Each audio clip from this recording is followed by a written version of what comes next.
রায়দিঘিতে কনকন দিঘি থেকে নগেন্দ্রপুর বেহাল রাস্তা সরানোর দাবিতে অবস্থান বিক্ষোভ করল সিপিআইএম। দক্ষিণ চব্বিশ পরগনার রায়দিঘি থানার অন্তর্গত রায়দিঘি বিধানসভার কনকন দিঘি থেকে নগেন্দ্রপুর রাস্তা বেহাল হয়ে পড়ার জন্য অবস্থান বিক্ষোভ করল সিপিআইএম।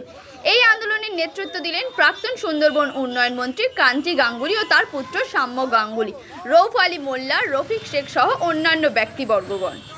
মূলত তাদের দাবি ছিল দীর্ঘ কয়েক বছর ধরে কনকন দিঘি থেকে নগেন্দ্রপুর পর্যন্ত প্রায় 17 কিলোমিটার পর্যন্ত বেহাল অবস্থায় পড়েছে। প্রতিদিন মানুষের যাতায়াতে সময় লাগছে এবং অসুস্থ ব্যক্তিদেরকে ওই রাস্তায় নিয়ে আসতে গেলে মৃত্যুর সঙ্গে পাঞ্জা লড়তে হয়। এছাড়াও বর্ষা হলে জল জমে থাকে, রাস্তার কোনোদিন বোঝা যায় না, যার ফলে টোটো অটো উল্টে গিয়ে মানুষের জীবনহানি হচ্ছে।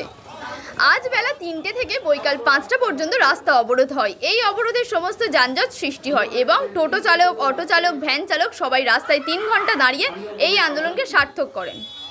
আমাদের প্রতিনিধি তাপন কুমার দাস কি বলছেন তা শুনে নেওয়া যাক। এই আন্দোলনের সাম্য গাঙ্গুলি বলেন যে 1 মাসের মধ্যে যদি না রাস্তা ঠিকঠাক হয় তাহলে আমরা লাগাতার আন্দোলন করব এবং বিডিও অফিসে বিক্ষোভ অবস্থান করব।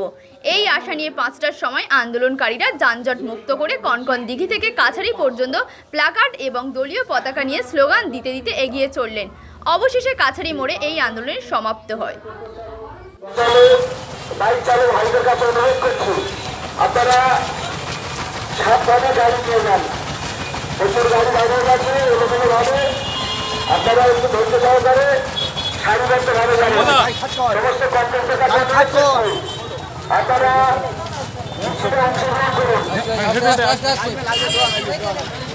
আপনাদের এই অবস্থান বিক্ষোভ কি কারণে? দীর্ঘদিন ধরে কনকন থেকে নগেন্দ্রপুর মাঝের রাস্তার অবস্থা দুর্বিষহ, মানুষ চলাচল করতে পারে না। হাসপাতালে যেতে গেলে মানুষ যেভাবে যেতে হয় আপনারা জানেন, রোজ টোটো অটো অ্যাক্সিডেন্ট লেগে আছে। প্রশাসনকে বারবার বলা সত্ত্বেও কোনো রকম স্টেপ নিচ্ছে না। 3জন কন্ট্রাক্টর পালিয়ে গেছে, কাজ করেনি, কাটমানি খেয়ে রাস্তার কোনো কাজই হয়নি। আমরা বারবার করে বলছি আজকে রাস্তায় আমাদের নামা, রাস্তা কর্মসূচি যাতে রাস্তার কাজ দ্রুত হাত দেওয়া হয়, মানুষ যাতে সুন্দরভাবে এই রাস্তাটা পেতে পারে। যে রাস্তা এতদিন ধরে খারাপ, সেই রাস্তাগুলো আদায়ের দাবিতে আমরা রাস্তা যদি না কার্যকরী হয় আমরা কি করবেন? আমরা বিডিও অফিস ঘেরাও করবো, সেই সঙ্গে না হলে 24 ঘন্টা রাস্তায় আমরা